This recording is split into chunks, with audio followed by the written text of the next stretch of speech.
Face جمع نہیں کرائی ہے، یہ انتظامیہ خود کہہ رہی ہے. تو آپ اس سے اندازہ کر سکتے ہیں کہ کراچی یونیورسٹی میں تو اس وقت مڈل کلاس لوگ، غریب سے تھوڑا سا اوپر لوگ پڑھ رہے ہیں، اور ان کی یہ صورتحال ہے تو غریبوں کا کیا حال ہوگا، اور مڈل کلاس کس طرح اپنی سروائیول کی جنگ لڑ رہی ہے. تو اب یہ لوگ کہاں جائیں گے؟ لیکن حکمرانوں کے کان پہ جوں نہیں رنگ رہی، اور وہ یہ کہتے ہیں کہ صاحب ہم نہیں کر سکتے اس لیے کہ آئی ایم ایف ہم سے کہتا ہے. آئی ایم ایف نے تو اور بھی بہت ساری باتیں کہی ہوئی ہیں، انہوں نے تو زراعت کے اوپر بھی ٹیکس لگانے کی بات کی ہے. اب آپ یہ دیکھیں کہ زمین کے اوپر ٹیکس کا معاملہ کیا ہے. ایک تو میں اس انکم ٹیکس کی بات بار بار کر رہا ہوں کہ جو پاکستان کے عوام سے لیا جاتا ہے، صرف تنخواہ دار طبقے سے 264 ارب روپے ٹیکس لیا اور جاگیردار طبقے سے 4 ارب روپے. دوسری طرف صورتحال یہ ہے کہ 12.5 ایکڑ تک زمین رکھنے والے لوگ، ان سے تو ایک پائی بھی وصول نہیں کی جاتی زمین کی ٹیکس کی صورت میں، لیکن 12.5 سے 25 ایکڑ والوں سے صرف 100 روپے ایکڑ لیا جاتا ہے. 25 سے لے کر 50 والوں سے 250 روپے ایکڑ لیا جاتا ہے، اور 50 ایکڑ سے زیادہ والے لوگوں سے 350 روپے ایکڑ لیا جاتا ہے. آپ اندازہ کیجئے سینکڑوں ایکڑ، ہزاروں ایکڑ رقبہ رکھنے والے لوگ 350 روپے ایکڑ کی قیمت ادا کرتے ہیں، اور وہ بھی پورے نہیں کرتے. اور آپ اگر اعداد و شمار کا جائزہ لیں گے کہ تو چاروں صوبوں میں یہ جو زرعی ٹیکس جمع کرنے والا عملہ ہے، اس عملے کی تنخواہ کوئی 4 گنا 5 گنا زیادہ ہوگی اس ٹیکس سے کہ جو ٹیکس یہ لوگ وصول کر رہے ہیں زمینوں سے. اس کا مطلب یہ ہے کہ یہ پورا سماج، یہ پورا نظام جاگیرداروں کے قبضے میں ہے. انہی جاگیرداروں کی شوگر ملز ہوتی ہیں. آپ نکال کر دیکھ لیجئے، چاہے یہاں کے زرداری ہوں، وہاں کے ترین ہوں، کوئی بھی ہو، آپ نام اٹھا کر دیکھ لیجئے، جن کی تو لسٹیں آ گئی ہیں سارے، جن کی شوگر ملز ہیں وہی جاگیردار اور وڈیرے بھی ہیں. انہوں نے زمینیں جو ہیں وہ اپنے پاس رکھی بھی ہوئی ہیں. پھر انہی کی شوگر ملز میں شوگر تو بنتی ہے، ان کو سبسڈیز بھی دی جاتی ہیں بہت ساری، لیکن اس کے ساتھ ساتھ جس بات کا کسی کو پتہ ہی نہیں چلتا، وہ اس کی بائی پروڈکٹ کے طور پر جو ڈسٹلری لگی ہوئی ہیں جس سے الکوہل بنتی ہے، اس کے پیسے کہاں جاتے ہیں؟ تو وہی جاگیردار، انہی کی شوگر، انہی کو سبسڈی، انہی کی الکوہل بن رہی ہے. بیوریجز کا پورا دھندا چل رہا ہے. وہ تو صرف دواؤں کے لیے الکوہل یہاں پر الاؤ ہے، لیکن پورا دھندا اس کا چلتا ہے. اور یہی مافیا پھر شوگر ایکسپورٹ کرتی ہیں، اس میں پیسے کماتی ہیں، اور جب بحران پیدا ہوتا ہے تو شوگر امپورٹ کرتی ہیں، اس میں پیسے کماتی ہیں. تو یہ پورا جاگیرداروں نے اس پوری انڈسٹری کے اوپر قبضہ کیا ہوا ہے. کوئی پوچھنے والا نہیں ہے. کاکڑ صاحب کو ان جاگیرداروں کو چھیڑنے کا، اس پہ آئی ایم ایف کا کوئی پریشر نہیں ہے. سارا پریشر پاکستان کے عوام پہ ہے کہ پیٹرول بم پھینکو، بجلی کے بم پھینکو. پھر ٹیکسٹائل یونٹ میں وہ جو صنعت کار ہیں، جو ظاہر ہے ہمارے شہر میں جیسے کہ کام کر رہے ہیں، وہ تو زبردست قسم کی خدمت ہے جو وہ انجام دے رہے ہیں، لیکن ایک بڑی تعداد اب ان لوگوں کی بنتی جا رہی ہے کہ جو جاگیردار بھی ہیں اور انہوں نے اپنی صنعتیں بھی لگا لی ہیں. اور اس کے نتیجے میں ایک پورا کا پورا کنٹرول ان کا آ گیا، فیصلے ان کے ہاتھ میں. اسمبلیوں میں یہ بیٹھتے ہیں، نگراں حکومتوں میں یہ بیٹھتے ہیں. اور یہ جاگیردار ہمیشہ سے پاکستان میں 70-76 سال کی ہسٹری دیکھیں، ڈکٹیٹرز کے بھی یہ جونیئر پارٹنر ہوتے ہیں، اور جمہوری حکومتوں، نام نہاد جمہوری حکومتوں میں تو ہوتے ہی ہیں. تو اس کا مطلب یہ ہے کہ سب مل کر کھا رہے ہیں، لوٹ رہے ہیں، اور ٹیکس ادا کریں، قیمت ادا کرے پاکستان کا عام آدمی، جس کو پہلے ہی مشکلات جس کی بڑھتی چلی جا رہی ہیں. اسی طرح سے آپ یہ دیکھیے کہ ابھی پچھلے دنوں وزیر اعظم صاحب نے مسترد کر دیا، ان کی کابینہ نے جو سمری آئی تھی کہ جو بڑے افسران ہیں ان کے پیٹرول اور ان کی مفت بجلی کو ختم کیا جائے. انہوں نے کہا نہیں، یہ نہیں ہو سکتا، ان کی مفت بجلی ختم نہیں ہوگی، عوام کو برباد کریں گے ہم، ان کو تباہ کر دو، لیکن ان کی عیاشیاں ختم نہیں کرو، ان کی گاڑیاں چھوٹی نہیں ہوں گی. تو اس لیے یہ جو قوم سے جھوٹ بول کر، دھوکہ دے کر کہ ہم نہیں کر سکتے، ہم پر آئی ایم ایف کا دباؤ ہے، تو ان باتوں کی وضاحت کرے نا حکومت کہ آئی ایم ایف کا دباؤ اگر زراعت کے حوالے سے بھی تو انہوں نے لکھا ہوا ہے نا کچھ، تو بتاؤ کہ وہ ٹیکس کیوں نہیں جمع ہو رہے، اور جتنے ٹیکس چور ہیں ان کا کیا کریں گے. اور پھر آئی پی پیز پر آج تک کوئی سامنے نہیں آ رہی بات. 1994 سے یہ آئی پی پیز کا دھندا چل رہا ہے، اب 29 سال ہو گئے اس کو، اور ان 29 سالوں میں سب نے اس سے فیض یابی کی ہے. ہر پولیٹیکل اور ہر ڈکٹیٹر کی حکومت میں یہ آئی پی پیز والے بیٹھے ہوئے ہوتے ہیں, اور انہوں نے یہ جعلی قسم کے معاہدے کر کر ہم پہ عذاب مسلط کیا. 8,500 ارب روپے 8,500 ارب روپے صرف وہ اماؤنٹ ہے جو کیپیسٹی چارجز کے نام پر پاکستانی قوم نے ادا کی ہے. یعنی کیپیسٹی چارجز کا مطلب یہ ہے کہ جو بجلی ہم نے کنزیوم نہیں کی اس کی قیمت ادا کی ہے, جو ہم پر خرچ نہیں ہوئی ہے, جو ہم نے خرچ نہیں کی وہ ہم نے ادا کی ہے چند لوگوں کو. یہ تو صرف 8,500 وہ ہیں, اور پھر خود باقی دھندے جتنے ہوں گے تو آپ سوچ سکتے ہیں کہ یہ جو قریبی لوگ ہوتے ہیں حکومتوں کے, یہ سارے کے ساری لسٹ اٹھا کر دیکھ لیجئے, یہ بھی وہی لوگ ہیں. تو یہ ایک مخصوص قسم کا جاگیردار اور سرمایہ دار طبقہ پوری قوم کو لوٹ رہا ہے. ان کی عیاشیاں لگی ہوئی ہیں, لیکن کوئی معاہدہ اس کی تنسیخ نہیں ہوتی. ان آئی پی پی سے معاہدہ ختم کرنے میں کیا مسئلہ ہے؟ اگر یہ تقریباً 70-72 ہوں گی تو ان میں سے میں گارنٹی سے کہتا ہوں کہ 4 آئی پی پیز بھی ایسی نہیں ہوں گی جو اپنے معاہدے کے مطابق عمل کر کے بجلی پروڈیوس کر رہی ہوں. اور ان میں سے جو خاص طور پر یہ فیول پر چلاتے ہیں, تھرمل چلاتے ہیں, یہ تو ان کے پلانٹس دیکھ لیجئے, آپ وزٹ کر لیجئے, اور کمیٹیوں کی رپورٹس موجود ہیں. وہ سیدھا پلانٹ چلا کر اس کے پیسے بھی ہم سے وصول کیے جاتے ہیں. اور خاص طور پر میں کہنا چاہتا ہوں کراچی کے عوام کے ساتھ جو زیادتی ہے, یہاں تو بڑا ہمیں دعوے کیے گئے تھے کہ یہ پرائیویٹائز ہو جائے گا KESC, تو اس کے نتیجے میں بجلی زیادہ پیداوار ہو جائے گی, سیلف سفیشینٹ ہو جائیں گے, سب سے سستی بجلی ملے گی کراچی والوں کو. سب جھوٹ اور فراڈ ثابت ہوا, اور ہر حکومت نے الیکٹرک مافیا کے ساتھ مل کر کراچی کے لوگوں کو لوٹا. آج بھی انہوں نے جو پلانٹ لگائے ہوئے ہیں ان پلانٹس کو جا کر دیکھ لیجئے, ان میں ان کی ایفیشنسی دیکھ لیجئے, اور اس کی جو کچھ بھی ان کی نااہلی ہے اور بوسیدہ پلانٹ ہیں اس کی قیمت بھی کراچی کے عوام ادا کرتے ہیں. ان کے پروفٹ میں تو کمی نہیں آتی. ابھی انہوں نے لاسٹ ایئر اپنے آپ کو خسارے میں شو کیا ہے. یہ خسارے میں شو کرنا بھی ظاہر ایک پورا دھندا ہوتا ہے کہ جب پریشر بنے تو آپ خسارے میں شو کر دیں اپنے آپ کو, اس لیے کہ آپ 50 طرح کی کمپنیاں بنا کر مختلف کام مختلف لوگوں کو دے دیتے ہیں اور اپنے آپ کو خسارے میں شو کرتے ہیں, جبکہ وہ کمپنیاں بھی انہی کی ہوتی ہیں.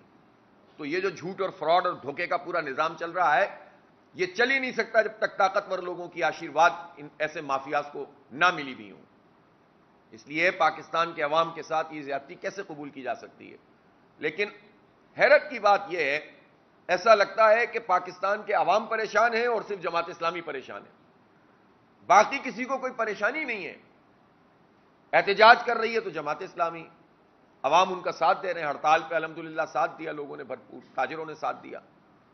آپ دیکھیں کہ اس وقت دھرنے ہیں 3 دن. پشاور میں آپ نے دیکھا گورنر ہاؤس پہ زبردست قسم کا تاریخی دھرنا ہوا, پھر لاہور میں ہوا, پھر کوئٹہ میں ہوا. ہم نے کراچی میں ایک ہی وقت میں 15 مقامات پر سڑکیں بند کی, تنگ آمد بجنگ آمد. اب ہم 100 مقامات پر یہ کام کریں گے تاکہ ہماری آواز گونجے اور ان ظالموں کو پیچھے ہٹنے پر ہم مجبور کریں. کل ہم نے دیکھا پورے سندھ میں احتجاج ہوا اور جگہ جگہ لوگوں نے جو ہے وہ اس بجلی اور پیٹرول کی قیمتوں کے خلاف اپنی اس آواز کو بلند کیا, لیکن جماعت اسلامی کے پلیٹ فارم کے علاوہ کوئی نہیں ہے. اچھا, وہ پارٹیاں جنہوں نے زبانی جمع خرچ کے طور پر کہا تھا کہ ہم احتجاج کریں گے, وہ بھی نہیں کر رہی. تو جب ان عوامی ایشوز پر یہ پارٹیاں یہ صرف اس چکر میں ہے کہ وہ منظور نظر ہو جائیں کسی طرح اور ان کو اسمبلی میں نمائندگی مل جائے, کوئی فارمولہ طے پا جائے. یہ لیول پلینگ فیلڈ کی بات کر رہے ہیں بلاول صاحب, اور انہوں نے 15 سال جو بیڑا غرق کیا ہے اس صوبے کے عوام کا, وہ کون سی لیول پلینگ فیلڈ تھی؟ میاں صاحب یہ چاہتے ہیں کہ سب چیزیں ان کے مقدمات بھی ختم ہو جائیں اور ان کو پرائم منسٹر ڈکلیئر کر دیا جائے بغیر انتخاب کے, اور پھر تکلفاً انتخاب کرا دیے جائیں. تو نہ بلاول صاحب کو وزیر اعظم بننا ہے, نہ نواز شریف صاحب کو بننا ہے, یہ بات بھی طے ہے. لیکن شوق دیکھیں آپ ان کے, حسرت پوری نہیں ہوئی اب تک جتنی لوٹ مار ان لوگوں نے کی ہے, اور چاہتے یہ ہیں کہ بس سب کو باندھ کر پھینک دو اور ان کو لا کر حکومت دے دو, بغیر کسی اپوزیشن کے حکومت میں آ جائیں اور جو چاہیں مزے لوٹتے رہیں. ابھی تو کیس اگر واقعی جینوئن طریقے سے کھلنا شروع ہو گئے اور نئے بیک مرتبہ پھر بارگیننگ کا ادارہ نہیں بنا کہ کیس کھولو اور پھر بارگین کر کے دوبارہ سے ختم کر دو. اگر یہ نہیں ہوا اور کوئی نیا NRO جاری نہیں ہوا تو آپ دیکھیں کون کون پھنس رہا ہے. سب کا کچا چٹا سامنے آ رہا ہے. اور یہ تو کچھ بھی نہیں ہے, یہ تو عشر عشیر بھی نہیں ہے. یہ تو اگر ان کے کرپشن اور لوٹ مار کے کیسز عوام کے سامنے پوری طرح سے آنا شروع ہوئے تو آپ سوچ سکتے ہیں کہ لوگوں کو پتا چلے گا کہ انہوں نے ہمارے ساتھ کیا کیا ہے. اور بالکل معصوم بن کر باتیں کرنا شروع کر دیتے ہیں. تو اس لیے یہ جو پورا عمل ہے لوگوں کو مسلط کرنے کا یہ اب ختم ہونا چاہیے. آپ یہ دیکھیں کہ ہمارے شہر میں بھی 35-40 سال سے بیڑا غرق ہو گیا اس شہر کراچی کا اور حیدرآباد کا. جتنے نعرے, جتنے دعوے, جتنے احتجاج, جتنے جلاؤ, جتنے گھیراؤ, وہ سارے کے سارے بھتوں میں, اغوا برائے تاوان میں, قتل عام میں, جلاؤ گھیراؤ میں برباد کر کے رکھ دیا اس شہر کو, اس شہر کی تعلیم, اس کی تہذیب.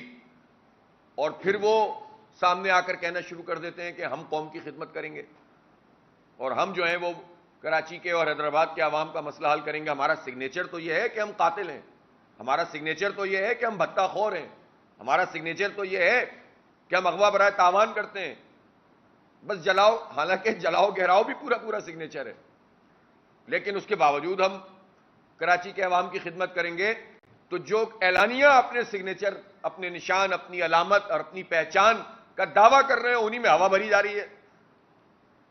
انہی کو جو ہے وہ دوبارہ تیار کرنے کی کوشش ہو رہی ہے. اور تیار کرنے والوں کو یہ بات سمجھ ہی نہیں آ رہی کہ اب کچھ بھی نہیں ہوگا, کچھ بھی کر لیں آپ, اب ووٹ نہیں دیں گے لوگ ایسے لوگوں کو جنہوں نے برباد کیا ہے, جنہوں نے کراچی کے مینڈیٹ کو وڈیروں کے ہاتھوں بیچا ہے, جنہوں نے غیر معینہ مدت کے لیے کابینہ میں بیٹھ کر کوٹا سسٹم بڑھایا 3 سال پہلے, جنہوں نے ہماری پیٹ میں چھرا گھونپا ہے مردم شماری میں ہماری 1.5 کروڑ گنتی کم کر کے, جنہوں نے ہمارے بچوں سے تعلیم چھین لی, وہ ساری کی ساری مافیا موجود ہے. اسی کو جوڑ توڑ کر کے چاہ رہے ہیں کہ دوبارہ مسلط کر دیں. اب کراچی میں ان کو لوگ مسترد کر چکے ہیں. یوتھ کا تو خیر ان سے کوئی تعلق ہی نہیں ہے, لیکن جو ایکسپیرینس کر چکے ہیں اس پورے عمل کو, بربادی کو, تباہی کو, اس شہر کی صنعتوں کی تباہی کو, اس کی تجارت کی تباہی کو, کسی صورت میں بھی وہ ایسے ایڈونچر کو قبول نہیں کریں گے. اور یہ اس کام کو انجام دینے والوں کو یہ بات سمجھ میں آ جانی چاہیے. جتنی جلدی سمجھ میں آ جائے گی اتنا ہی پاکستان کا بھلا ہے, ورنہ ایک ایسا ایڈونچر ہوگا جس کا کوئی فائدہ بھی نہیں ہوگا اور نقصان ہی نقصان ہمارے حصے میں آئے گا. اور جہاں تک پیپلز پارٹی کا تعلق ہے, ہم نے پچھلے دنوں کچھ بیانات سنے تھے کہ سسٹم کے اوپر ہاتھ ڈل رہا ہے, لیکن ابھی تک یہ ہاتھ سسٹم پہ پہنچا نہیں ہے. ابھی تو صرف 2-4 ٹرانسفر پوسٹنگ ہوئی تھیں تو سب کی چیخیں نکلنا شروع ہو گئی تھیں. میں ایک مرتبہ پھر وزیر اعلیٰ صاحب سے یہ گزارش کرنا چاہتا ہوں کہ وہ پیپلز پارٹی کی ایکسٹینشن کا کام نہیں ہونا چاہیے, بلکہ ہاتھ پڑنا چاہیے پورے سسٹم پر. شفاف انتخاب کرانا چاہتے ہیں تو آپ اس قبضہ مافیا کو کم از کم اپنی اس کیئر ٹیکر گورنمنٹ میں تو قابو کریں. لیکن جس نے ابھی ٹرانسفر پوسٹنگ ہی شروع کی تھی, جس وزیر نے آپ نے اس کی وزارت یونس ڈاگا کی تبدیل کر دی, اس سے کیا میسج گیا؟ اس سے میسج گیا کہ پیپلز پارٹی ابھی بھی طاقتور ہے. ہم جانتے ہیں کہ وزیر اعلیٰ صاحب ہمارے کیئر ٹیکر, ان کی اچھی شہرت ہے, ان کا اپنا کوئی اسٹیک نہیں ہے, شریف آدمی ہے, اور انہوں نے بڑی بہادری سے فیصلے بھی دیے ہیں اپنی جب وہ جسٹس سے. تو لیکن اگر وہ کسی بھی وجہ سے وہ کام انجام دیں گے جس سے پیپلز پارٹی کی مافیائی سسٹم کو, قبضہ سسٹم کو فائدہ ہوگا, تو ظاہر ہے پھر نام تو ان کا آئے گا. اس لیے ان کو اپنی جو بھی ان کا ٹریک ریکارڈ ہے, اپنی لیگیسی کی حفاظت کے لیے بھی ضروری ہے کہ وہ مافیاز کا ساتھ نہ دیں بلکہ اس پہ ہاتھ ڈالیں. اب آپ دیکھیں کہ اس وقت روزانہ خبریں آتی ہیں اسٹریٹ کرائمز کے خلاف فیصلہ ہو گیا, کچے کے ڈاکوؤں کے خلاف فیصلہ ہو گیا. پچھلے دنوں جو ہندو برادری کے لوگ اغوا ہوئے تھے, اور بڑا ہوا کہ جناب یہ جو اغوا ہوئے تھے ان کو ہم نے بازیاب کرا لیا. کل خبریں نکلی ہیں اور پتہ چلا ہے کہ بہت بڑے بڑے وڈیرے اس کام میں شامل تھے, اور باقاعدہ تاوان ادا کر کے ان وڈیروں کی سرپرستی میں یہ کام کیا گیا ہے. جب ہم یہ کہتے ہیں تو لوگوں کو پریشانی ہوتی ہے. تو جب یہ انہی لوگوں کو اغوا کروانا ہے اور انہی لوگوں کے ذریعے سے چھڑوانا ہے اور انہی کو قیمت ادا کرنی ہے، تو ظاہر ہے کہ ہماری جو ہندو برادری ہے، جو کاروباری برادری خاص طور پر سندھ میں ہے، وہ بہت پریشان ہے اس بات پر، اور انہوں نے احتجاج بھی بہت زیادہ کیا ہے، دھرنے بھی بہت دیے ہیں۔ تو حکومت کا کام یہ نہیں ہے کہ حکومت کے لوگ یا حکومت کے ایما پہ چند وڈیرے سہولت کاری کریں اور اغوا برائے تاوان کی رقم مقرر کر کے لوگوں کو چھڑوائیں، بلکہ ان کا کام وہ ٹارگیٹڈ ایکشن کرنا ہے، جس کے نتیجے میں وہ طاقتور کچے کے ڈاکو جو پکے کے ڈاکوؤں میں تبدیل ہوتے چلے جا رہے ہیں، ان کو پکڑا جائے اور ان کو کیفر کردار تک پہنچایا جائے۔ اس لیے ہم منتظر ہیں کہ وہ شروع کب ہوگا۔ اور اسٹریٹ کرائم کا حال جو ہے اس وقت شہر کراچی میں، کل کورنگی میں ایک باپ اور بیٹی کو قتل کر دیا ظالموں نے۔ آپ تصور کر سکتے ہیں، ایک بیٹا بھی موجود تھا، وہ بیچارہ کس طرح بچ گیا ہوگا، اور اس کی پوری زندگی اب کیسے گزرے گی کہ اس کے سامنے اس کی بہن اور اس کے باپ کو اسٹریٹ کرمنل نے مار دیا ہو۔ ابھی پچھلے دنوں کورنگی میں ہی باپ اور بیٹے کو دکان کے اوپر قتل کر دیا گیا تھا۔ اس سے پہلے ہم نے دیکھا ہے کہ کتنے نوجوان اور کتنے لوگ ہیں اس شہر کے کہ جو قتل کیے جا رہے ہیں، کس بنیاد پہ کہ موبائل چھینتے ہوئے، بعض تو موبائل دے چکے ہوتے ہیں ان کو بھی گولی مار دی جاتی ہے، اور کوئی کارروائی آج تک کی تاریخ میں عمل میں نہیں آئی ہے جس سے پتہ چلے کہ سیریس ہے پولیس اور رینجرز۔ اب کل بھی ایک اجلاس ہوا ہے، اور اس اجلاس کے جو بھی نوٹیفیکیشن آیا ہے اس میں کہا گیا ہے کہ اسٹریٹ کرمنل سے فری کیا جائے گا کراچی کو۔ تو اسٹریٹ کرمنل سے اگر فری کیا جائے گا تو آج سے اس کے اقدامات نظر آنے چاہیے۔ کیا یہ ممکن ہے کہ آبادی میں اسٹریٹ کرمنل موجود ہوں اور پولیس اور اس کے تھانے کو پتہ نہ ہو؟ کیا یہ ممکن ہے کہ منشیات کا اڈا چل رہا ہو اور پولیس کو پتہ نہ ہو؟ ہم نے آئی جی صاحب سے بھی ملاقات کی، جو ابھی آئے ہیں، اچھی شہرت کے حامل ہیں، لیکن اب ان کی طرف سے اقدامات سامنے آنے چاہیے، اور ٹرانسفر پوسٹنگ جتنی ہونی تھی اب ہو گئی۔ اب تو مجرموں کو پکڑا جائے اور مجرموں کے سرپرستوں کو پکڑا جائے۔ آپ کے خیال میں یہ جو پچھلے طویل عرصے سے یہاں منشیات کے اڈے چل رہے تھے، اس میں حکومت کا کوئی رول نہیں ہوگا؟ کیسے ممکن ہے کہ یہ ڈانڈے سی ایم ہاؤس اور بلاول ہاؤس تک نہ جاتے ہوں؟ اس کے بغیر کیسے چل سکتا ہے یہ نظام؟ کیسے ممکن ہے کہ اتنا بڑا مافیا کام کر رہا ہو اور یہ لوگ بے خبر ہوں، جو اتنے طاقتور تھے، جن کی پولیس اپنی تھی، جن کے تمام نظام اپنا تھا، سسٹم اپنا ہے، سارے لوگ تو لا کر انہوں نے بٹھائے ہوئے ہیں اپنی پسند کے۔ اور اگر یہ کہتے ہیں کہ نہیں ہم بہت معصوم ہیں، تو ان سے زیادہ نااہل کوئی نہیں، اور سب جانتے ہیں کہ نااہلی پیپلز پارٹی کی یا اس کے پورے جو طرز ہے کام کرنے کا، اس کی نااہلی کام میں ہے، کرپشن میں نہیں ہے۔ کرپشن میں بہت اسمارٹ ہے یہ، نااہلی ہے صرف کام کرنے میں، ڈیلیور کرنے میں، سہولت پہنچانے میں، پانی دینے میں، ماس ٹرانزٹ کام کرنے میں، K4 بنانے میں، S3 بنانے میں، یہ نااہل، لیکن اس میں کرپشن لینے میں بہت اہل، اس میں حصہ وصول کرنے میں بہت اسمارٹ۔ تو یہ ان کی پرفارمنس ہے۔ تو کیسے ممکن ہے کہ ان کی مرضی کے بغیر یہ پورا دھندا چل رہا ہو؟ تو اب اگر پیپلز پارٹی کی حکومت کا ایکسٹینشن نہیں ہے تو پھر کارروائیاں سامنے آنی چاہیے، اور اس کے سہولت کار جو 15 سال سے موجود رہے ہیں یا 35 سال سے موجود رہے ہیں، وہ سب بھی سامنے آنے چاہیے۔ یہ نہیں ہے کہ میرا چور زندہ باد اور تیرا چور مردہ باد۔ پھر چور کو چور ہی بتانا چاہیے، ڈاکو کو ڈاکو ہی بتانا چاہیے۔ میں اس وقت ایک اہم مسئلے کی طرف نشاندہی کرنا چاہتا ہوں، وہ ہے ہماری یونیورسٹیوں کا حال۔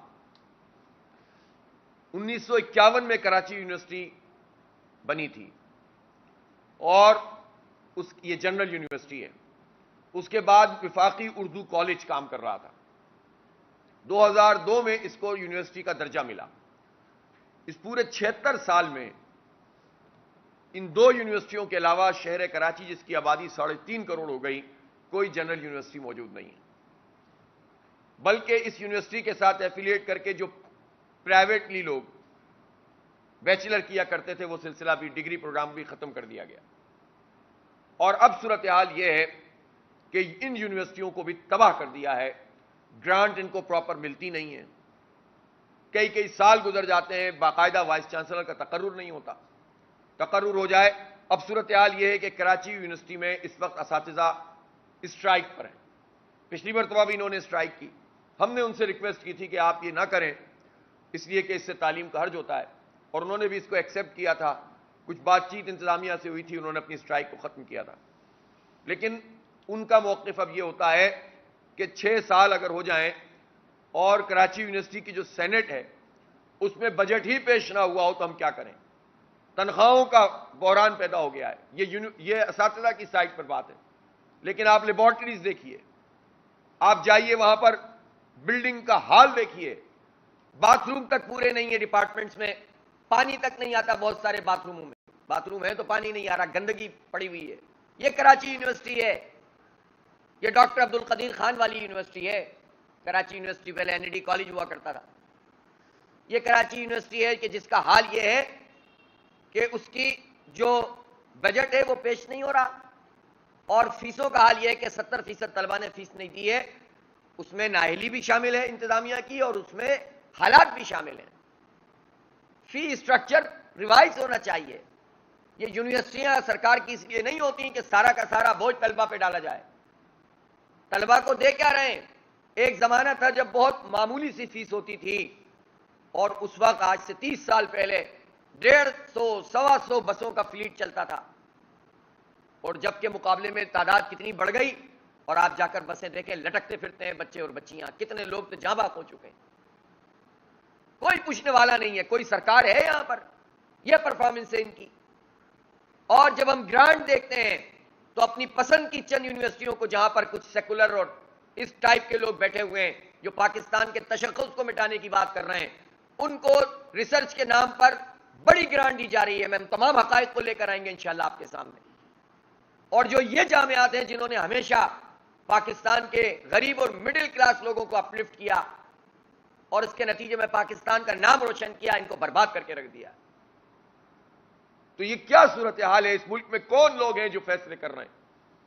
تو کراچی یونیورسٹی اور اردو یونیورسٹی کی گرانٹ میں بھی اضافہ ہونا چاہیے, ان کی سہولتیں ٹھیک ہونی چاہیے.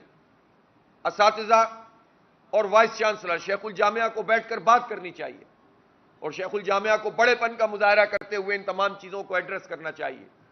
اگر مسئلہ یہ ہے کہ گرانٹ نہیں مل رہی تو شیخ الجامعہ کو سامنے آ کر گرانٹ مانگنی چاہیے نا. یہ بھی ایک عجیب طرز اختیار کر لیا ہے. ماضی میں ہم نے دیکھا ہے کہ طلبہ یونین کے بھی انتخابات ہوتے تھے, اور جب بند بھی کر دیا گیا تھا اس کو, تب بھی طلبہ, اساتذہ اور شیخ الجامعہ مل کر یونیورسٹی کے مسائل کو ہائی لائٹ بھی کرتے تھے اور حکومت سے مطالبہ بھی کرتے تھے. اب وائس چانسلر اپنی نوکریاں بچانے کے لیے مطالبہ ہی نہیں کرتے حکومت سے کہ گرانٹ دو. Audio circuit for the Reuters